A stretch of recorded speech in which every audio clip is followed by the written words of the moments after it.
പരിസ്ഥിതി മനുഷ്യനും എന്ന വിഷയത്തെ ആസ്പദമാക്കി കുറച്ച് കാര്യങ്ങൾ നിങ്ങളോട് പങ്കുവയ്ക്കാനാണ് ഞാൻ ഇന്നിവിടെ നിൽക്കുന്നത്.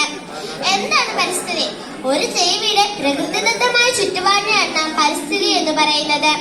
മനുഷ്യനും പരിസ്ഥിതിയും തമ്മിലുള്ള ബന്ധം അത്യന്തം പ്രധാനപ്പെട്ടതാണ്.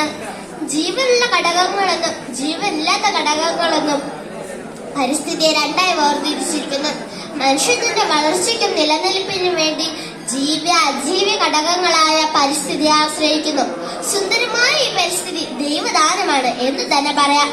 മനുഷ്യൻ ആശ്രയിക്കാനുള്ളതല്ല ഈ പരിസ്ഥിതി തന്നെയുണ്ട്.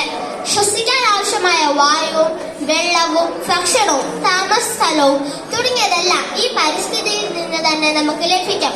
ആയതിനാൽ തന്നെ പരിസ്ഥിതി മനുഷ്യ ജീവിതത്തിന്റെ അടിസ്ഥാനമാണെന്ന് തന്നെ പറയാം. അതുകൊണ്ട് തന്നെ പരിസ്ഥിതി സംരക്ഷിക്കേണ്ട ചുമതല നമ്മൾ ഓരോരുത്തരുടെയാണ്. എന്നാൽ പരിസ്ഥിതി സംരക്ഷിക്കേണ്ട മനുഷ്യർ ഇന്ന് തന്റെ സ്വാർത്ഥത മൂലം പരിസ്ഥിതി ചൂഷണപ്പെടുത്തിക്കൊണ്ടിരിക്കുകയാണ്.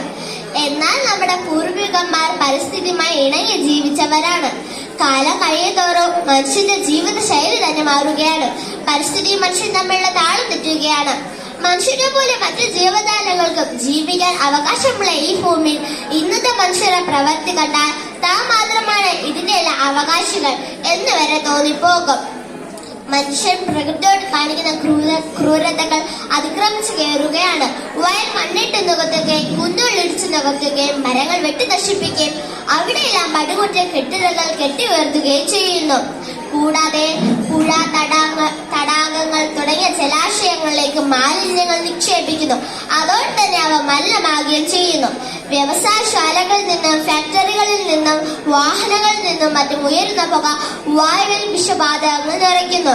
കൂടാതെ കൃഷിയിടങ്ങൾ ഉപയോഗിക്കുന്ന രാസവസ്തുക്കൾ മണ്ണിന്റെ ജൈവഫലപുഷ്ടി നഷ്ടമാക്കുന്നു. ഇത്തരത്തിലുള്ള പ്രവർത്തനങ്ങൾ ഭൂമിയുടെ നിലനിൽപ്പിന് തന്നെയല്ലേ ഭീഷണിയാവുന്നത്?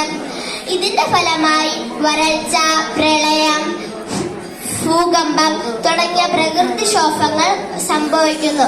കൂടാതെ ഓസോൺ പാളി നശിക്കൽ, കാലാവസ്ഥ മാറ്റം, ജൈവ വൈവിധ്യ കുറയൽ തുടങ്ങിയവ ഇന്ന് പരിസ്ഥിതി നേരിട്ടുകൊണ്ടിരിക്കുകയാണ്. ഇതിന്റെ എല്ലാം കാരണം മനുഷ്യർ തന്നെയല്ലേ? അതെ, അത് സത്യമാണ്. മനുഷ്യർ അത്യാഗ്രഹം തന്നെയാണ് ഇതിനെല്ലാം പ്രധാന കാരണം. പരിസ്ഥിതി സംരക്ഷിക്കുന്നവര് നമ്മുടെ ഓരോരുത്തരെയല്ല, നമ്മുടെ മൊത്തം മാനവരാശിയുടെ ഉത്തരവാദിത്തം എന്ന് മനസ്സിലാക്കി നമുക്ക് എല്ലാവർക്കും ഒത്തൊരുമിച്ച് പരിസ്ഥിതിയെ സംരക്ഷിക്കാം. പരിസ്ഥിതി സംരക്ഷിക്കാൻ നമുക്ക് എന്തെല്ലാം ചെയ്യാൻ സാധിക്കും? കൂടുതൽ മരങ്ങൾ വെച്ചുപിടിപ്പിക്കുക, വെള്ളം പാഴാക്കാതെ ഉപയോഗിക്കുക, മാലിന്യങ്ങൾ കമ്പോസ്റ്റ് ചെയ്യുകയോ പുനരുപയോഗിക്കുകയോ ചെയ്യുക, റീസൈക്കിൾ ചെയ്യാൻ പറ്റുന്ന ഉൽപ്പന്നങ്ങൾ ഉപയോഗിക്കുക, ഊർജത്തിനായി സൗരോർജം പോലെയുള്ള ഊർജ മാർഗം തിരഞ്ഞെടുക്കുക തുടങ്ങിയവയെല്ലാം നമുക്ക് ചെയ്യാൻ സാധിക്കും. ഇത്തരത്തിലുള്ള ചെറിയ നീക്കം കൊണ്ട് നമുക്ക് വലിയ മാറ്റങ്ങൾ വരെ സൃഷ്ടിക്കാൻ സാധിക്കും. അതുകൊണ്ട് നമുക്ക് ഭൂമിക്ക് ഗുണകരമായ രീതിയിൽ പ്രവർത്തിക്കാം. നമ്മൾ ഇന്നൊരു മരം നട്ടാൽ നാളെ അത് നമ്മുടെ ഭാവി തലമുറയ്ക്കും അതൊരു അനുഗ്രഹമായിരിക്കും. പരിസ്ഥിതി സംരക്ഷിക്കപ്പെടുമ്പോഴാണ് നമ്മുടെ ഭാവി സംരക്ഷിക്കപ്പെടുന്നത്. അതുകൊണ്ട് നമുക്കൊരു പുതിയ ഭാവിക്കായി ഒത്തൊരുമിച്ച് പ്രവർത്തിക്കാം. അതിന് ഏവർക്കും സഹായിക്കട്ടെ എന്ന് പറഞ്ഞുകൊണ്ട് എന്റെ വാക്കുകളെ നിർത്തുന്നു. നന്ദി, നമസ്കാരം.